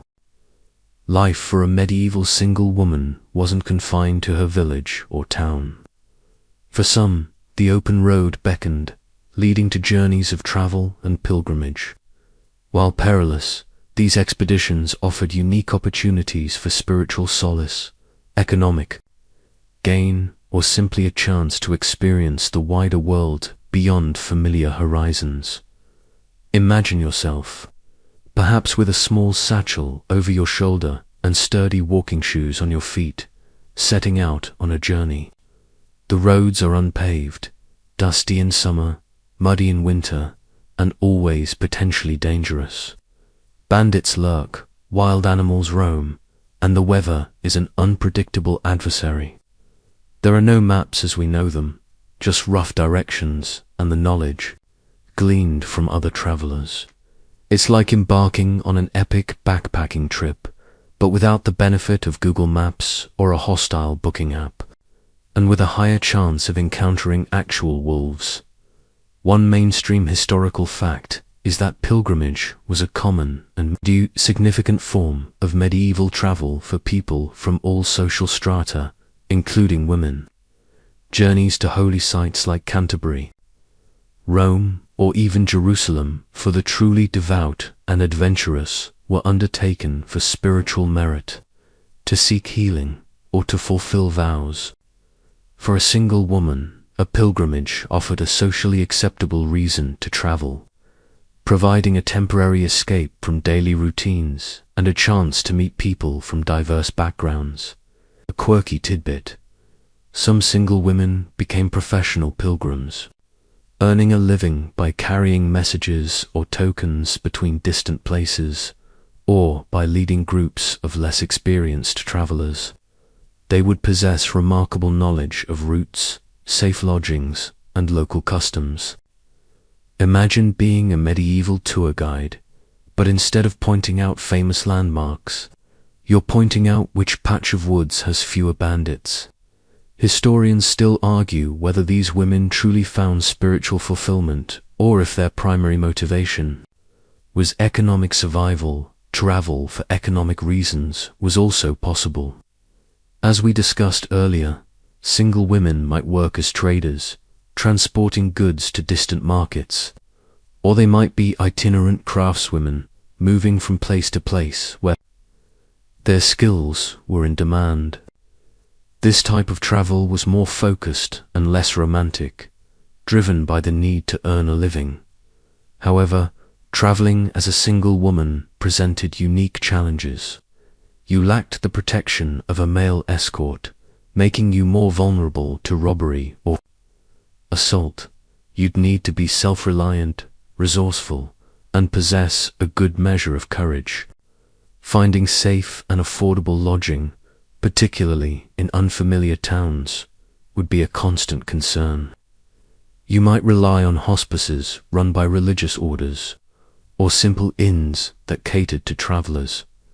Despite the dangers, the opportunity to travel offered an unparalleled education. You would see new landscapes, hear different dialects, encounter varied customs, and gain a broader perspective on the world. For the medieval single woman, each journey was a testament to her adventurous spirit and her determination to navigate the world on her own terms, one arduous step at a time. While practical skills and physical labor were the norm, for a fortunate few medieval single women, the world of education and literacy offered another pathway to independence and influence. Access was limited, but where it existed, it could transform a woman's life and expand her horizons far beyond the domestic sphere. Imagine holding a precious, handwritten book in your hands. The parchment is smooth, the ink a rich black, and perhaps the margins are adorned with colorful illuminations. For most medieval people, books were rare and expensive commodities, literacy even rarer. As a single woman, if you possessed the ability to read and write, you wielded a silent power, a key to knowledge and communication that was denied to the vast majority of your contemporaries. It's like being able to use a computer in a world where everyone else is still communicating by smoke signals. One mainstream historical fact is that convents were primary centers for female literacy and education. As we've touched upon, nuns were often taught to read Latin for religious texts and sometimes to write for administrative purposes within the convent. For women entering religious life, intellectual development was often encouraged as part of their spiritual journey. So, if you were a nun, your daily routine might include hours spent in the scriptorium, meticulously copying texts or composing your own works. A quirky tidbit: some wealthy urban single women, particularly daughters of merchants or artisans, might receive informal instruction at home, taught by a tutor, a literate parent, or even through practical necessity like helping with business accounts. There are instances of single women running businesses who kept their own financial ledgers, a clear indicator of their literacy and numeracy. Imagine being able to balance the books for your bustling market stall with ease, while your male competitors are still counting on their fingers. Historians still argue whether this practical literacy extended to reading for pleasure or philosophical inquiry. Beyond convents and wealthy homes, opportunities for women's education were scarce. There were no public schools for girls, and universities were exclusively for men. However, individual initiative and circumstances sometimes opened doors. A single woman working as a scribe, a record keeper for a noble household, or even a midwife who needed to read medical texts, might acquire literacy through on-the-job training. The benefits of literacy for a single woman were immense. It allowed you to read religious texts for spiritual guidance, manage your own finances with greater accuracy, understand legal documents, and communicate independently through letters. In an age where information was precious and often controlled, being literate gave you a degree of autonomy and access that was truly empowering. It was a quieter form of independence, but no less significant than economic self-sufficiency. So, while formal education was an elusive dream for most, for the medieval single woman who managed to acquire literacy, it was a remarkable achievement, opening up a world of knowledge and personal agency that defied the common limitations of her time. While we've discussed various aspects of their lives, Let's now focus specifically on the practical reality of financial independence for medieval single women. This wasn't about getting rich. It was about the daily grind of earning enough to support yourself, manage your modest funds, and ensure your survival without reliance on a husband or male guardian. Imagine you are a single woman at the end of a long week.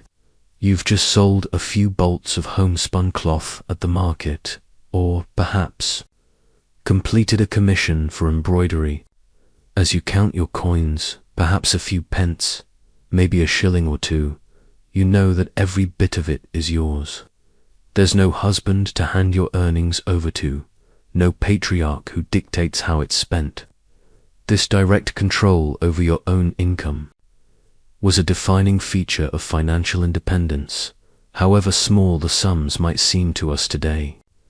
It's like being a modern freelancer, constantly hustling for your next paycheck, but with fewer coffee shop options. One mainstream historical fact is that single women were legally able to conduct business and enter into contracts in their own names. This was crucial for financial autonomy. If you were a brewer, you could purchase hops and barley. If you were a seamstress, you could buy fabric and thread. You could negotiate prices, extend credit cautiously, of course, and sue for non-payment, all without male consent. This provided a formal framework for your economic activities. A quirky tidbit: some wealthier single women, particularly widows or heiresses, engaged in money lending, providing small loans to other community members, often for a modest interest. While not always popular, this demonstrated a sophisticated understanding of finance and a willingness to leverage their capital. Imagine being the medieval version of a community bank, but perhaps with less red tape and more direct conversations about repayment. Historians still argue whether this practice truly empowered women or simply reflected their absorption into a pre-existing economic system. For most working single women, financial independence meant careful budgeting and frugal living. You'd know exactly how many pence you needed for bread, how much firewood cost, and the price of a candle. Savings were precious and hard-won, often tucked away in a small pouch or hidden within your dwelling. There were no banks with interest-bearing accounts for the common person, so your wealth was often tangible goods or carefully hoarded coins. This financial autonomy also came with immense responsibility. There was no safety net of social welfare programs.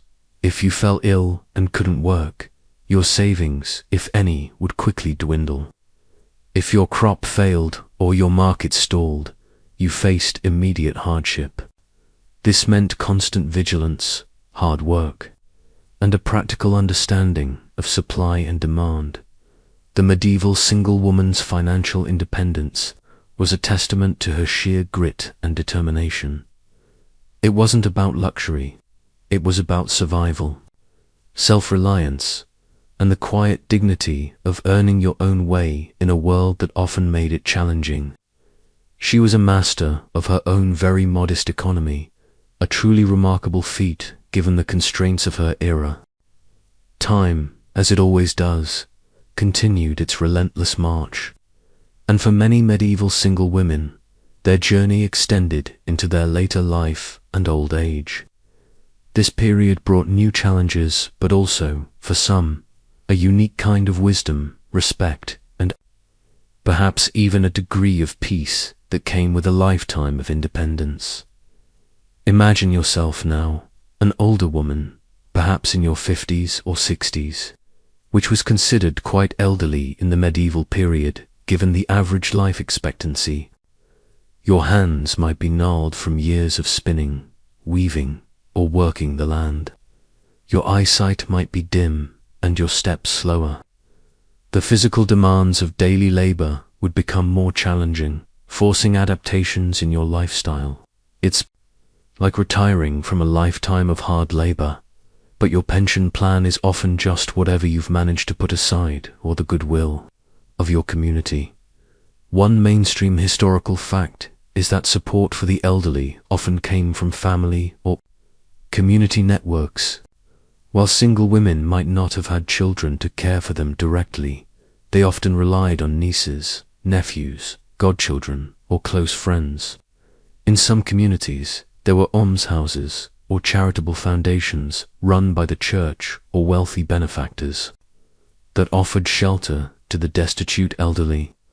Though spaces were limited, a quirky tidbit: some older single women, particularly those who had been successful in trades like brewing or healing, continued to work well into old age, often passing on their skills and knowledge to younger apprentices or family members. They might become highly respected figures, their experience and wisdom valued within the community. Imagine being the oldest, wisest baker in town, whose bread everyone swears by, a living legend of yeast and flour. Historians still argue whether the increased spiritual focus in old age for many women was a genuine embrace of piety or a practical preparation for death in a deeply religious society. As you aged, your role in the community might shift. You might transition from strenuous labor to lighter tasks, such as mending, childcare, or sharing your accumulated knowledge. Older women were often repositories of local history, traditional remedies, remember those, and folk wisdom. You might become a storyteller, passing down tales to younger generations, or a trusted advisor for younger women facing challenges you had already overcome. The spiritual aspect of life often became more prominent in old age. With less focus on earning a daily living, more time might be dedicated to prayer, devotional practices, and preparing for the afterlife. For some, this meant deepening their connection with the church. For others, it was a quiet, personal journey. For the medieval single woman, old age was a period of both vulnerability and potential respect. While physical decline was inevitable, a lifetime of self-reliance, resourcefulness, and community involvement often ensured that she was not left entirely alone. She carried the quiet dignity of a woman who had forged her own path, contributing to society in myriad ways, even as her body began to fail. As we approach the culmination of our journey through the lives of medieval single women, it's crucial to acknowledge their profound and often understated community contributions. Far from being isolated or marginalized figures, these women were active, indispensable members of their local areas, their labor and presence weaving into the very fabric of medieval society. Imagine the countless daily tasks that kept a medieval community functioning. From the food on the table to the clothes on one's back, from the care of the sick to the education of the young, single women were deeply embedded in these processes. They weren't just surviving. They were actively building, nurturing, and sustaining the world around them. It's like a medieval community where every cog in the wheel is essential, and many of those cogs are single women quietly getting things done. One mainstream historical fact is that single women often filled crucial gaps in the labor force, particularly after periods of high mortality like the Black Death, which disproportionately affected the population. Their availability and willingness to work in various capacities, from agricultural labor to skilled crafts, were essential for economic recovery and stability. They were the adaptable workforce that kept things moving when male laborers were scarce. A quirky tidbit: in some towns, single women played a significant role in providing public services, such as maintaining cleanliness in markets, assisting with public sanitation as much as it existed, or even serving as informal watchwomen who reported suspicious activities. While often unpaid or minimally compensated, These roles underscore their active participation in civic life. Imagine being a medieval neighborhood watch member, but instead of a clipboard, you just have a very keen eye and an even keener sense of local gossip.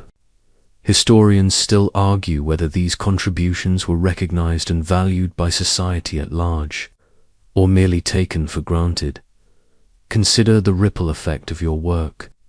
If you were a brewer, your ale quenched the thirst of the entire village. If you were a spinner, your thread became the cloth that clothed your neighbors. If you were a healer, your remedies brought comfort and health.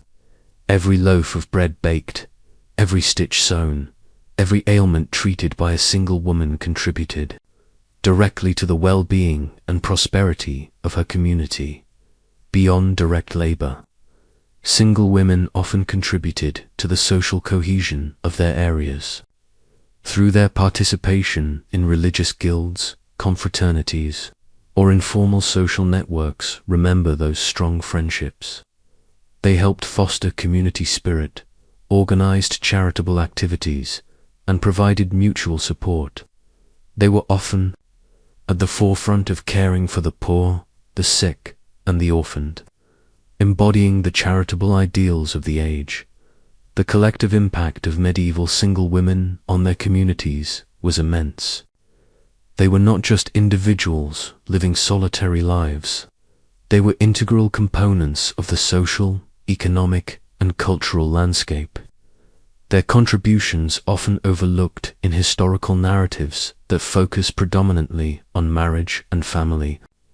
Their independence allowed them to offer unique forms of service and dedication, proving that a life lived outside conventional marital norms could still be deeply meaningful and profoundly impactful. Having explored the general contributions, let's now shine a spotlight on some notable single women whose lives managed to pierce through the veil of history, offering tantalizing glimpses of remarkable achievement, defiance, and influence. These individuals, though perhaps not household names today, exemplify the extraordinary potential that could emerge from a life unconstrained by conventional marriage. Imagine, for a moment, the incredible challenges these women faced in leaving any lasting record. History was largely written by men, often focusing on powerful figures, battles, and political intrigues. The lives of ordinary women, single or otherwise, were rarely deemed worthy of detailed chronicling. Yet some managed to leave their mark. Through their writings, their actions, or the sheer force of their personality. It's like finding faint whispers in a very old library. But those whispers speak volumes. One mainstream historical fact is that female saints and mystics were among the most celebrated single women in the Middle Ages. Figures like Catherine of Siena, a 14th century Italian mystic and political activist, or Julian of Norwich, an English anchoress and theologian, lived lives dedicated to God, but also engaged deeply with the world around them. They were unmarried by choice, dedicating their spiritual energies to advising popes, kings, and common people alike. Their influence stemmed from their piety and perceived direct connection to the divine, offering a powerful avenue for female authority. A quirky tidbit: some single women gained renown as skilled craftswomen whose work was sought after by nobility or royalty. While their names often remain elusive, records sometimes mention master embroideresses or illuminators who ran successful workshops, suggesting a high level of technical skill and entrepreneurial spirit. Imagine being commissioned to create an intricate tapestry for a king, your single status allowing you to dedicate all your focus to your art. Historians still argue whether the anonymity of many female artisans was due to societal norms or simply a reflection of workshop practices where individual names weren't prioritized. Beyond the religious sphere, there are tantalizing hints of independent women in various professions. Consider Christine de Pizan, a late medieval writer who, after being widowed, supported herself and her children entirely through her writing, a truly revolutionary feat for any woman of her time, let alone a single one. She challenged prevalent misogynistic views and argued for the intellectual capacity of women, using her independent mind to craft powerful arguments. She was essentially a medieval feminist icon, but without the catchy protest slogans. We also find records of single women who inherited and successfully managed substantial estates or businesses, acting as effective administrators and landowners, though their names might not resonate like those of queens or famous knights. Their economic acumen and practical leadership were vital to their local economies. These notable single women, whether through divine inspiration, artistic genius, intellectual prowess, or sheer business savvy, defied the narrow confines often imposed upon their gender. Their stories, however fragmented, serve as powerful reminders that medieval single womanhood was not a homogeneous experience, but one capable of producing remarkable and impactful lives. Having explored the vibrant lives and significant contributions of medieval single women, a critical final step is to understand how historians uncover their stories and what challenges they face in doing so. The records of daily life for ordinary people, especially women, are often scarce, fragmented, and buried deep within sources that weren't intended to capture individual narratives. Imagine yourself as a medieval historian, sifting through dusty parchments in a dimly lit archive. You're looking for traces of women like Ilara, the single market vendor, or Agnes, the independent brewster. Unlike the lives of kings, queens, or prominent male figures, who might have extensive chronicles or royal decrees detailing their actions, the lives of single women from common backgrounds are often only glimpsed through indirect evidence. It's like trying to reconstruct a complex puzzle with half the pieces missing and the instruction manual written in a language you only partially understand. One mainstream historical fact is that legal and economic records provide some of the richest sources for understanding single women's lives. Court documents, property deeds, tax rolls, guild records, and wills often mention women acting independently, buying land, selling goods, entering into contracts, suing or being sued, or being named as beneficiaries. These dry, official documents, however impersonal, reveal their active participation in the economy and legal system. A quirky tidbit, sometimes the most intimate details of women's lives emerge from unexpected places like monastic cartularies, collections of charters and legal documents belonging to a monastery that record disputes over land or rents, or even informal marginal notes in ledgers. These fleeting mentions, like a single forgotten flower pressed between the pages of a giant book, can offer invaluable insights into individual agency. Historians still argue whether the biases of the male scribes who created these records obscure more about women's lives than they reveal. Consider the challenges. Many medieval sources were prescriptive, meaning they dictated how society should be, rather than describing how it actually was. Treatises on proper female conduct, while giving us a sense of societal ideals, don't tell us about the women who defied those norms or simply lived outside them. Personal letters, diaries, or autobiographies were exceptionally rare, especially for non-noble women, leaving a vast silence where rich personal narratives might have existed. Furthermore, the language and categories used in medieval documents can be tricky. A woman might be referred to by her father's name, her husband's even if widowed, or simply by her occupation. Disentangling who was truly single in the sense we are discussing, and distinguishing them from married women or temporary spinsters, requires careful and nuanced interpretation. Despite these hurdles, modern historians employ sophisticated methods to piece together these fragmented narratives. By cross-referencing different types of sources, reading between the lines, and focusing on local case studies, they are gradually building a more comprehensive and inclusive picture of medieval single womanhood. It's a continuous act of historical detective work, bringing these forgotten lives back into the light, one meticulous detail at a time.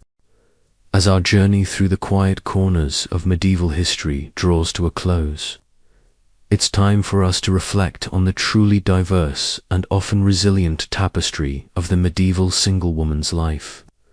We've peeled back layers of expectation and assumption, revealing a reality far more nuanced and dynamic than the traditional narratives often suggest.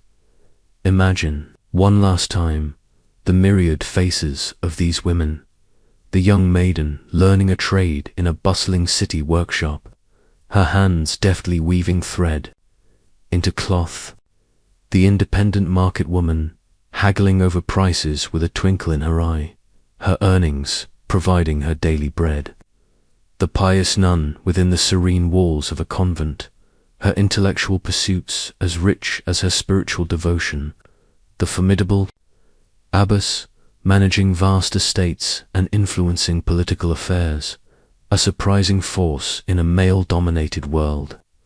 These were not just anomalies or outliers, they were a significant, if often overlooked, demographic.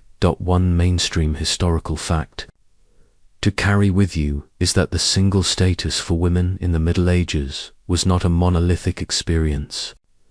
It encompassed a spectrum from temporary maidenhood to lifelong independent living, influenced by social class, geographic location, economic opportunity, and personal choice or circumstance. There was no single story of the medieval single woman, a quirky tidbit that encapsulates their spirit, even in the face of immense societal pressure to marry. Many single women found ingenious ways to adapt, carve out economic niches, and build meaningful lives on their own terms. They cultivated strong female friendships, remember those vital support networks, leveraged their legal autonomy, hello, femme soul, and contributed tirelessly to their communities, often without formal recognition but with undeniable impact. They were the original quiet quitters of traditional expectations, but for an entire lifetime, historians still argue whether the quiet resilience of these women represents a form of proto-feminism or simply pragmatic adaptation to the realities of their time. They were resourceful, they were adaptable, they were tough. Whether they were working the land, brewing ale, nursing the sick, or leading religious houses, their lives were a testament to human ingenuity and the enduring desire for self-determination. Even in an era that offered few clear paths for women outside of marriage, their stories, pieced together from fragmented records, remind us that history is always richer and far more complex. When we look beyond the well-trodden paths and listen for the quieter voices. So, as you drift off, perhaps picture these silent contributors to the past, moving through their days with quiet purpose. They built homes, spun cloth, traded goods, nursed the sick, and prayed for souls, all while charting their own course through the medieval world. Their independence, however constrained, was real, and their contributions were invaluable. The air around you is settling now, growing softer, cooler. The sounds of the medieval world, the distant hammering of a blacksmith, the murmur of the market, the rustle of straw in a quiet room, are gently fading, becoming mere echoes in the vast silence. Your own thoughts, too, are growing hazy, drifting like wisps of smoke from a medieval hearth. Feel the quietness gather, the gentle hum of the night enveloping you, reassuring and deep. There's nothing more to do, nothing left to worry about. Just ease into the stillness, let your breathing deepen, and allow yourself to gently release the day. All is calm, all is safe. Asterisk, sweet dreams.